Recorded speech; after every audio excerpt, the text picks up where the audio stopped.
Hey guys, it's Jess, and I am sharing a new 12 by 12 scrapbook layout featuring a brand new cut file from scrapbook.com. This one is a set of images, and I'm using just one of them today, but there is a whole collection. I'll have it linked down below in case you want to check out all of the other images and see some extra project examples with it. But the one that I'm using is, the whole cut file is based around the theme Color Me Happy, and I decided that there was no better way to make a layout for that than to use rainbows, because, I mean, what could be more colorful than that? So I pulled out this 12 by 12 paper pad from Dress My Craft. It's called Magical Unicorn, so it was 100% perfect for this theme, and I've been eyeing this rainbow paper for, like the whole time since I've had this paper pack. So it was the perfect time to pull it out and use it up, and I couldn't be more happy with the way that it turned out. I love that it's just got that perfect rainbow there. You've got all the nice colors, and you can just do so much with it. Now, I did decide I wanted to fill in the back of the Color Me Happy wording. I wanted it to be like a solid, well, not necessarily solid, but I wanted it to have something substantial behind it so that my background could still shine and then you wouldn't get lost, or the words wouldn't get lost in it. So I decided to pick another piece from that Magical Unicorn set, and originally when I first started this, I did try to fussy cut it, and then I got smart and I said, oh, I have cut files. Why don't I just use the contour feature, remove the insides where the holes were open, and then that made me a perfect backer piece for my Color Me Happy wording there. So I just went ahead and cut that with my Cricut, just the same as I did with the cut file originally, and it worked perfectly. So I was super, super happy with that, because fussy cutting it was not working for me. I even tried to use an X-Acto knife, and I was like, why am I doing this to myself? Let me just use the technology that I have. All right, so there you can see now I've glued it on. I used some Lawn Fawn glue tube to adhere that, and now I'm using my ATG to attach the rainbow panel to my background here, or my backer piece. You can see I was kind of flipping it back and forth trying to see which way I liked it better, and I decided that I liked the little scallops going down rather than going up. So I went with that and attached that piece to my backer. Now I wanted to pick out some photos to go with it, and because this layout was all about being happy, I picked some photos of my sons, and I decided to go with the donut theme because donuts make me happy. I don't know about you, and donuts definitely make my kids happy, so there's that.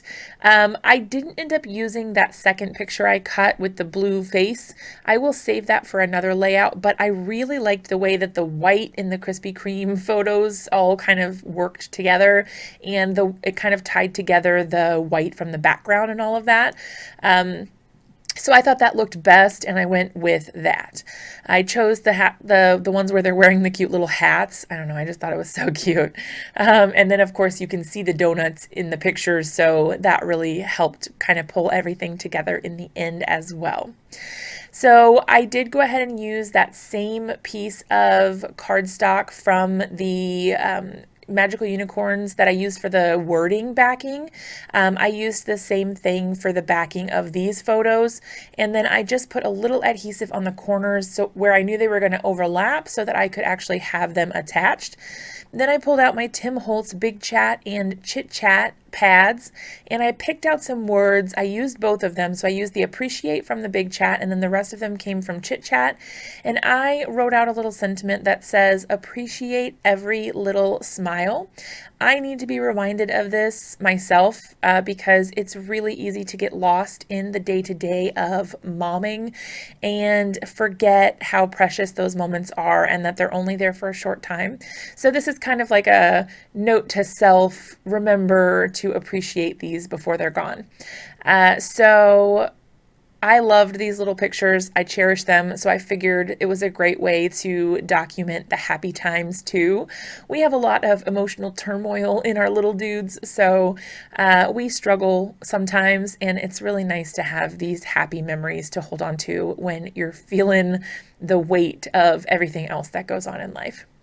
Okay, so I am just adhering again, just a little bit, just enough to hold it in place, but I didn't want sticky stuff all over the back because I wanted to be able to move this whole piece around so that I could do some splattering and make a really cool background.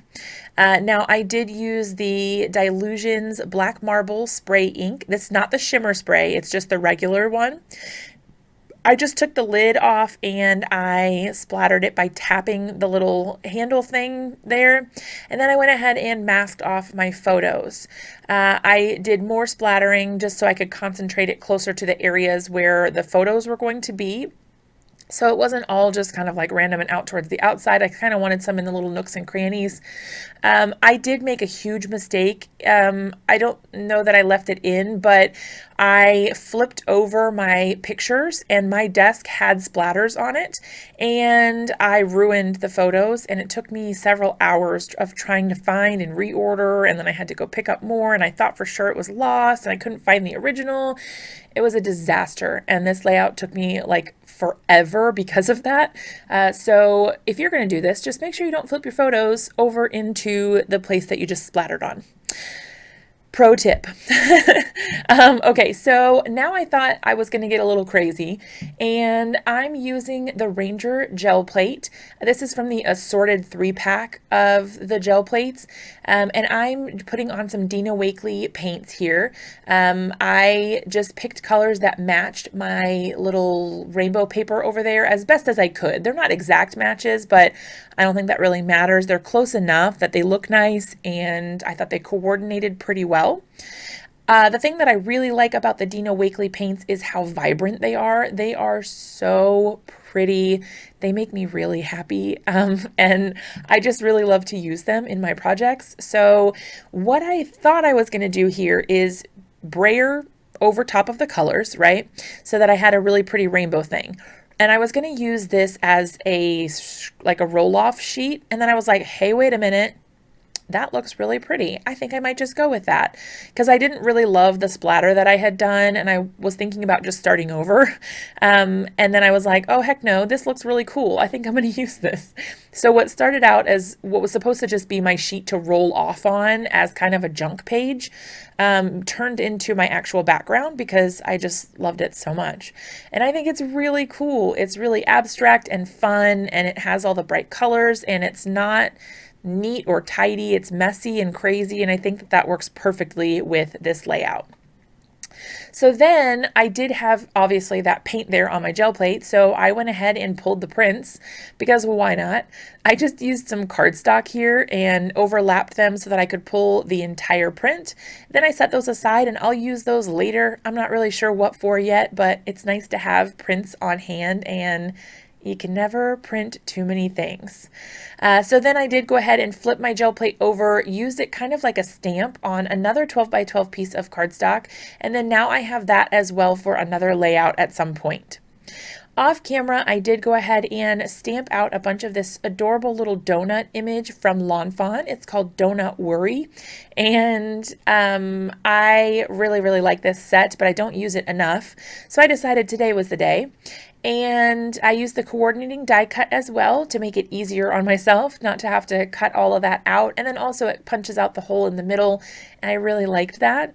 Then I decided I was going to use some Nuvo drops. These are the crystal drops, and I just picked coordinating colors to put on some icing.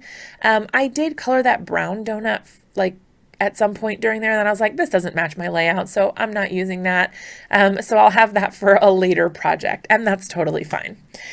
So once I added all of the Nuvo drops to everything, I did go ahead and set those aside and let them dry for quite a little while, just to make sure that they were completely dry and I wasn't going to smush them if I tried to add them to my layout. And then once they were dry, I was able to go ahead and adhere them to my layout in kind of a whimsical but also structured way.